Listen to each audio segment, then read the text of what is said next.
They're here!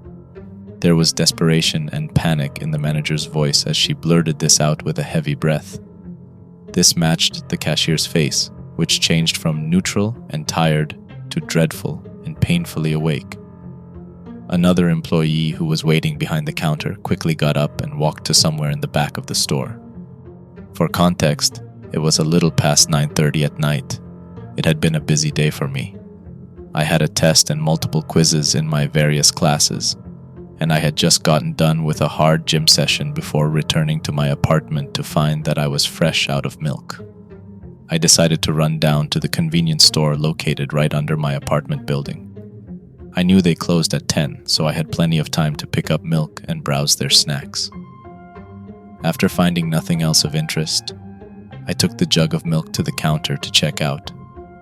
Me being the only customer in the store at this point, the only other people being 3 employees. Who were they? Maybe some sort of cleaning or maintenance crew for the store, but it wasn't closed yet. I picked up the milk jug and walked to the door. The manager stepped right in front of me. We can't let you leave right now. It's not safe. You're just going to have to wait with us for them to pass through. Who are they? I replied, frustrated but even more confused. Why the hell was she blocking me from leaving? I would have imagined the store employees would want me to get out of the store now that closing time was coming up. The manager thought about my question for a moment before shaking her head and sighing, like she was too stressed to give me an explanation at the moment. She turned around to pull down the metal blinds along the storefront, ignoring my question. As I said, they weren't supposed to close quite yet. It wasn't time. I decided I wasn't sticking around for whatever game they were playing. I walked to the door but stopped myself before going outside. On the other side of the door was a man dressed in an old yet expensive and fancy-looking suit with a big top hat. It looked as if a stock trader from the 1920s was ripped through space and time and placed on the other side of the glass. Only seconds passed before I heard a disembodied scream come from behind me. I looked back to see the cashier with her hands over her mouth, looking at me with tears rolling down her face. The manager returned to the front of the store. When she saw me standing in front of the door and the man on the other side, she directed a loud and firm command at me. Get away from the door, now! I did as she said, walking back to her, but before I could ask or say anything, she squawked another command. Go hide behind an aisle. Wait for me to tell you to come out. If you don't do as I tell you, you're going to die tonight. Now go. I had a mix of emotions and thoughts, but something told me that listening to her was my best bet. Still, I hadn't thought of a reason right then as to why my or anyone else's lives would be in danger. Maybe this man was a frequent problem for the store and harassed employees, or what have you. Anyway, I did as I was told. I set the milk on the checkout counter and went to hide between some aisles in the corner of the store. I just stood there for a moment, feeling awkward and a little afraid of whatever was going on. I took out my phone, but it wouldn't turn on. I could have sworn it wasn't dead when I left my apartment. Unfortunate. I guess I just had to sit it out for now. I heard the manager talking to the cashier, who seemed quite afraid of the man or whatever was going on. About 2 minutes later, I heard the automatic doors open and someone walked in. The echoing footsteps broke the silence as they approached the counter. They stopped and silence filled the store once again, but only for a few seconds. A man with a friendly tone broke the silence. Good evening. Hello? I heard the timid cashier squeeze out, barely able to form coherent words. Would you be so kind as to point me in the direction of your store's meats? I tiptoed to the edge of the aisle and looked toward the counter. The man I saw outside was now standing in front of the cashier. He stood with perfect posture. He was much taller than I expected. He must have been around 6'5" or 6'6", and his stature towered even higher over the short cashier with his tall top hat. The cashier replied to him very timidly. We have some packages of lunch meat, turkey, ham there. They're in that section right over there, you see. The man in the suit interrupted. Oh, I am sorry, dear. I do not believe we are talking about the same thing. I was told there would be a fair stock of freshly harvested meats available for purchase. I don't know what you mean, sir. Oh, I think you do. The man didn't move. He stayed standing in front of the counter, staring the silent cashier down. She looked down in despair. I could hear her breathing and whimpers as the man remained. It was as if he were programmed, like a non-player character in a game, waiting for input before he could deliver another line of dialogue or make any move. I saw the manager walk up from behind. She must have been waiting in the back of the store. Standing behind the man, albeit a good distance away, she addressed him herself. How can we help you, sir? She said, rather calm. The man slowly turned around. He was, to put it bluntly, extraordinarily handsome and well-kept. Clean-shaven, with no bags under his eyes, no blemishes or imperfections in his skin, and pearly white teeth that glared from across the room as his eyes met the manager. Good evening. I was told there would be a fair stock of freshly harvested meat available for purchase. He repeated to the manager while still sporting his gentle smile. The manager took a deep breath before she looked back up, making eye contact and saying, Sir, unfortunately we have run out of fresh meat. If you come back again, we will have a fresh shipment available for purchase, but we do not have any at the moment.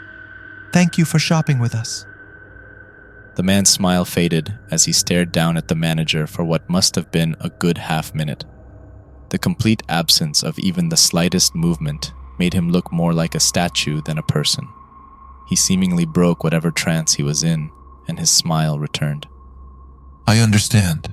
I will return. I wish you ladies a wonderful night. And with that, he calmly walked out of the automatic doors, leaving the store. The cashier behind the counter broke down in tears. The manager walked behind the counter, put an arm around her, and escorted her to the back of the store. I followed. The manager got to the opposite back corner of the store I had been hiding and opened some sort of janitor closet.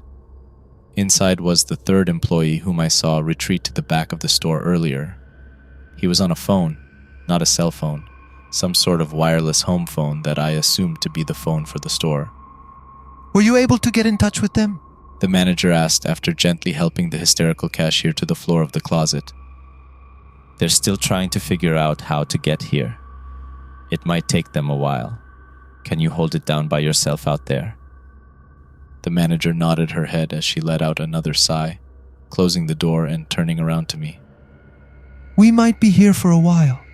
I need one of my employees on the phone so we can get help, and the other seems to be incapable of helping. So I need you to do as I say, so we can all survive this. You don't have a choice. If you try to leave, if you mess up, if you don't do exactly as I say, we all die. Understand? I understand, I assured, complimented by a nod of the head, though I was far from assured in my ability, and even more so that any of this was real. I still had no clue what was going on and who they were, either regarding the odd man in the suit or whomever the employee in the closet was on the phone with. The manager walked behind the counter, next to the first register. I thought about running, about booking it out that door and getting back to my apartment where I wouldn't have to deal with this circus of a prank they were running. I didn't have time to formulate a plan to run. The automatic doors opened again, and I heard quieter, yet frantic footsteps enter. I looked at the manager, and she waved her hand and silently mouthed what I assumed to be hide before ducking under the counter herself. I shuffled back to my original spot, behind the aisles. The sickly sound of heavy breathing, like that of an old asthmatic man, joined the quick steps. They ran from the entrance to the counter.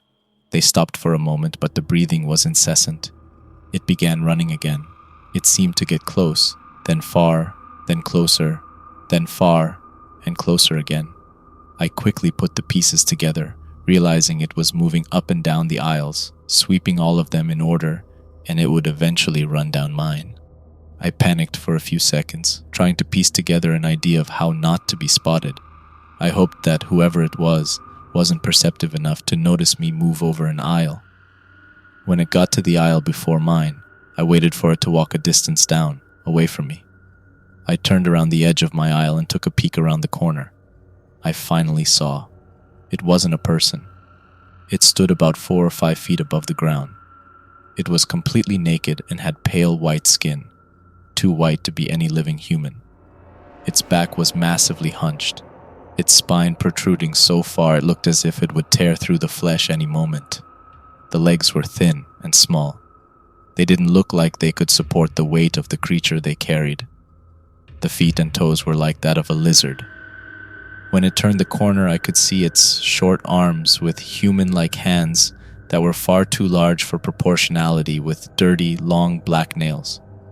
Its chest was defined by tight skin over a large ribcage, and the rest of its torso looked tightly wrapped to its skeleton, as if it was starving to death. The face was the worst. Its jaw was much, much longer than that of any person, and came to a point on the bottom, looking almost cartoonish. Its mouth was left open, leaving the teeth and gums exposed. The teeth looked pristine, like they were made perfectly and couldn't possibly have any blemishes, but they were long, very long, impossibly long. The gums were black, they seemed to be rotting away. The nose and eyes were like that of a man, but the whites were some sort of shade of green, like an illness had been contracted and turned them that color. It had only a few strands of wiry white hair. I moved as quietly as I could to the next aisle. When the creature had finally finished searching the whole of the store, it made its way out of the aisles and through the automatic doors of the store, incessantly breathing all the way, like it was about to drop dead any minute. Only seconds later, the doors opened again. The manager yelled for me to come to the front. I hesitantly got out from behind my aisle and walked up, cautiously, eyeing up the door to see who was about to come through, but it just seemed to stay open. Get behind the counter. Do not say anything. Smile when they do. Smile when who? Shh. A child ran through the door. A child? Out in this city? At this hour? Why? Where were its parents? 6 more followed. They all seemed very young. Around 5 or 6 would be my guess. They started running all over the store, between the aisles and around the front. I think they were playing some game like tag or hide and seek for a while, laughing and acting as you would expect kids this age to act. Just let them be and do as I said. After the first kid placed his change on the counter, he turned and looked at me. He just maintained eye contact while not displaying any particular emotion, very much like how normal children stare at strangers in public for no particular reason. But I found out soon enough that these weren't normal children. The kid smiled at me, and I, doing as I was instructed, smiled back. Unfortunately, I couldn't bear to maintain my smile when the kid's smile grew, revealing that his mouth opened from one end of his head to another, practically touching ear to ear. He revealed his long row of jagged teeth. He must have noticed a change in mood from my facial expression, and luckily for me, so did the manager. She turned her head slightly in my direction. Smile back, she said quietly, yet very firm. I forced myself to smile, staring at this monster, not a child, that had locked its gaze with mine. It giggled, breaking focus from me before grabbing the candy bar and running out of the store. I endured the same treatment for the next 5. All of them did the exact same thing. It felt as though I were an assembly line worker whose function was simply to be exposed to the unnatural image of those monsters while I tried my hardest to hold a smile. Luckily, it wasn't long, and I was relieved for it to be over. I turned and started to walk away from the counter before the manager grasped my arm and yanked me back. There's still one here. We don't move until it leaves. I nodded my head and said nothing. I could hear it running around in the back aisles of the store. I guess this one was the troublemaker of the group. I'm gonna find you, it said in its squeaky voice as it ran. A few minutes passed before it stopped, right in front of the janitor's closet. It looked up at it like it knew something before gripping the handle and pulling it down. The cashier was holding the door and tried to resist it from opening, but she was nowhere near strong enough. The child monster let out a scream before yanking the door with incredible force. breaking it off its hinges and sending the cashier across the floor. It looked back and forth from the cashier to the other employee on the phone before, in a playful voice telling them, I'm gonna tell on you. before proceeding to run out of the store, giggling the entire time, not bothering to buy a candy bar like the others. The cashier seemed to be knocked unconscious. The other employee peeked out of the closet, with the door now gone. He looked at the manager. What do we do now? We have no idea which one the fucking kid is going to wake up. It could be one of the thousands. Our friends haven't found their way here yet either. I think we need to make a run for it. You and I both know that won't play out well for us. We need to stay here until it passes or until the team gets here. Take the phone and go hide behind the aisles. We need to keep in touch. If we don't, shit, hide! The manager quickly ducked under the counter. Me and the employee with the phone ran to the back corner of the store. As the automatic doors opened once again, I looked back to see we had forgotten something. The cashier was still on the floor, knocked out and unresponsive. I tried to get to her, but I was caught by the employee next to me. With the phone still in one hand, shaking his head, he whispered to me, Don't, it's too late. My heart sank in my chest, but I believed him to be right. I sat down with weak legs. Again, the store was quiet enough for us to hear the hooves clanking against the hard floor as they entered. Sadistic laughter joined them. This one sounded like an adult voice, and likely a man. The steps were loud enough that it was obvious whatever was walking had some weight to it. It was walking next to the aisles opposite of us, where the cashier was still laying. We moved to the edge of our aisle, but stayed long enough to see it. Coming into view from behind the aisle opposite of us were the legs of a deer supporting the upper body of a man, or at least it looked to be the case. I couldn't be sure because it was clothed in a red and blue clown outfit. The jester-style hat matched the colors. It stood around 6 or so, but the body underneath stretched the arms and shoulders of the outfit from its massive build. The hands were black, and each finger had a jagged, long, and sharp nail. The face was pale but shiny, as if it had been painted. The lips and around the eyes were painted as well, though they were black. The nose was a round red ball. It stopped walking and laughing when it got to that aisle, right in front of the broken door and the unconscious cashier that lay in front of it. The clown bent down and effortlessly picked up the cashier by her neck and held her up in front of him. It stared at her, tilting its head in curiosity, as if it had found some type of rare specimen, as if it weren't one itself. The employee next to me was whispering a rushed description through the phone. I could hear a voice on the other end, though it was much too quiet to make out any words.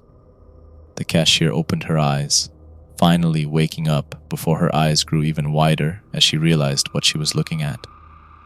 She screamed at the clown holding her up by the neck. It seemed to be repulsed by the scream and pulled her in, clenching its jaw around her neck and taking a bite. Her mouth hung open as she was instantly silenced. The clown took another bite before reaching its other hand up to grab her head as well. In a swift motion, it ripped the head from the body and tossed it in our direction. Spreading blood around the back aisle like a sprinkler, the head landed only feet from where we were standing. I didn't dare to take another peek, but it didn't matter anyways. Another round of hysterical laughter broke out from the clown. I know you're over there. Want me to come to show you a trick? Came a surprising and offsetting high-pitched voice. The employee next to me dropped the phone and tried to make a run for it. He made it to the open space in front of the counter before the clown ran in front of him. The employee's full-speed sprint was easily broken, and he tumbled back. The clown wasn't fazed by being run into one bit. It picked the employee up by the wrists and lifted him to its level. It violently pulled on both arms and ripped them from their sockets. The employee, still left alive, let out his own blood-curdling screams as he bled out helplessly on the floor. The clown laughed for a moment before lunging out with a kick from its hoof, crushing his skull. I looked down at the phone, hearing some sort of feedback from whoever was on the other end. I picked it up and held it to my ear. "Hello," I whispered in a raspy and frightened voice. "Listen, you need to blind it. Check our phone. I know it wouldn't work before, but it will now. You need to turn the flashlight on and point it in its eyes. Are you hearing me? I pulled my cell phone out of my pocket. It was on, and more than that, it was somehow fully charged. I hadn't charged it. This made no sense. The clown spoke from the middle of the store. Don't you go thinking I forgot about you now. I've got a different trick for you. I know you'll like it. I dropped the store phone and, like the employee, I tried to run. I dashed down the last aisle before realizing I had no clue where the hell I planned on going. I panicked, reaching for my cell phone again. It fell from my pocket onto the floor. I quickly recovered it, trying to turn the flashlight on as running hooves approached from behind me. As I was grabbed and forcefully turned over, but I had the luck of turning on the phone's flashlight just in time. The clown screamed in pain and anger as it ran past me and into the other aisles. It ripped and threw everything off the shelves it possibly could, trashing the store and tearing it apart. I recovered and kept pointing my phone's flashlight in its direction. It tripped over a shelf it had torn in half and fell flat on its face. Jumping back to its feet, the clown turned around and swatted at me but covered its eyes and resumed its wretched screams when the light met its eyes once again. It ran, tripping and screaming through the doors of the store and left. It was silent once again. The manager, who had been taking cover behind the counter this whole time, stood up and got a look at the carnage herself. I could tell by her face that something inside her had died when she saw the dismembered bodies of her co-workers, but she said nothing about it. Instead, she turned to me and asked, Where is the phone? I turned off my cell phone flashlight and put it back into my pocket before walking over the mess of merchandise and blood to the back of the store. I picked up the store phone and walked it to the front, handing it to the manager who hadn't moved, still staring in horrid disbelief at the bodies in front of her. She took it and began conversing with someone on the other end. I stayed where I was, not having the guts to look behind me and see it again. After about 30 seconds of a conversation from which I could understand nothing, and one I wasn't paying much attention to in the first place, the manager let out another sigh, this one of relief, and muttered, Oh, thank God. How long? More talking from the other end. Okay, I can do that. There is still one other alive. I'll have him watch out for your arrival. With that, the manager set down the phone and looked at me with drained and tired eyes. I need you to stand by the door and watch for black SUVs to pull up. Let me know when they get here. Yell to me and I'll tell you if they're the team we are expecting. If they're not, hide. I need to do something in the back. She picked back up the phone and headed to the back of the store. I didn't feel like asking any more questions. I figured that whoever this team was, they must be our way out of this nightmare. I walked over and stood in front of the automatic doors, looking outside. I couldn't see anything but the typical street I knew, but with no one on it. All the time I waited, I could hear the manager tinkering with something in the back. It was here that I began to process everything I had just been through. It was too much. My thoughts and emotions ran wild in my head, but above all, I wanted to know what this was. For the next few minutes, I weighed the possibilities in my head and contemplated the merit of each of them, of any of them. None of them gave a clear explanation. I still don't have one. Eventually, the black SUVs pulled up, and a mix of men in tactical gear with rifles and others in formal suits poured out. There were 4 or 5 cars, and around 6 people emptied from each. I turned to the back of the store and yelled, "Hey, is this them? They're here!" I received no response. "Hey!" I yelled again as I walked to the back of the store. At the end of the backmost aisle, the phone lay on the ground. I walked up to it in confusion and kneeled to pick it up, but I was close enough to make out the yells on the other end before I did. "We're here. Do you copy? Hello? Our team is entering now. Are you still with us?" Before I could pick up the phone, I stood back up and walked around the corner, into the last aisle. The manager was on the ground, laying face up and in her own pool of blood.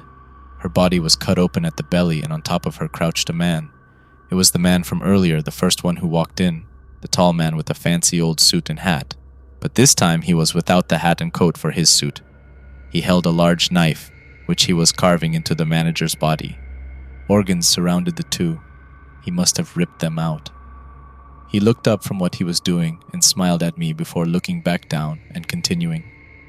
In a matter-of-fact voice, he spoke to me. I did say I would be back for the meat. I don't have any problem harvesting it myself. With that, he pulled her heart out and held it up like it was a piece of art he was proud of before putting it in a suitcase on the floor next to him and closing it. He stood up, looking at me and then at his knife. I'm sure you'll give me fine cuts too. Returning his glare to me and smiling again. He let out an angry grunt before charging at me. I turned back around the corner and ran for the door. He stopped in his tracks when he saw the men approaching from outside. Well, aren't you the lucky one tonight? He returned his knife to a sheath in his vest before calmly turning around and heading back into the last aisle. He came back with his suitcase in hand and the manager's body over his shoulder, carrying her like she was weightless. He approached the janitor's closet and opened the door I swore was ripped off its hinges not minutes before. When he opened it, cold air poured out, and in the small angle available to me, I saw a body hanging from a meat hook. The man walked in, throwing the manager's body somewhere inside before turning around and grabbing the door handle. He looked at me one last time before closing it. In a friendly tone again, he spoke one last time. Good day. The automatic doors opened behind me, and the swarm of men rushed in. Immediately, half a dozen or so walked to the closet door and pointed their weapons at it. When it opened, they were met with the inside of a closet and nothing more. Fuck! I heard one scream before kicking some bread off of a shelf. We've been after that son of a bitch for months. How does he get away every time? Another commented. The rest swept around the remainder of the store. Some brought in weird-looking equipment. Too much was happening for me to account for all of it, but I did take note of some of what they were doing. Some collected hairs that had fallen on the floor. Others used a black light to show the footprints from the previous hunched-back monster. They collected all the change and $1 bills the children had paid with. Eventually, 2 large boxes were brought in that they used to collect the bodies of the other workers. I was left unaccounted for, it seemed. A few minutes passed before one man in a suit approached me. He didn't have any interest in asking me anything. It was clear he wanted to make a statement. I know this is a lot to take in, and I know that not much of it makes any sense. There's no way we can explain it to you that will. I am sorry for whatever you had to see or experience tonight, but there's nothing we can do about it. These things are doing this to people all around the world for reasons we have yet to discover. This is the 7th time this store, in particular, has been targeted. We are doing what we can. We are one of the only ones out there trying to stop them. We need you to stay silent about this. If people know about us, if they find out, we'll be shut down, and none of this will ever be fixed. People will die, and it will only get worse. If you want to save anyone else, keep your mouth shut. He breathed and looked at me in pity. He pointed towards the entrance. You can walk out of those doors whenever you're ready. I don't know what he meant, but I never planned on keeping it silent. What happened to those convenience store workers needs to be told. People need to be aware of this. Though, I didn't let my intentions be known there. I said nothing and walked through the automatic doors and outside, in front of the street packed with their vehicles. I looked back at the store. The lights were on and it was empty. I turned back to the street. The SUVs were all gone. People were back, walking about like they would on any other night. I heard the metro train approaching again. It was done.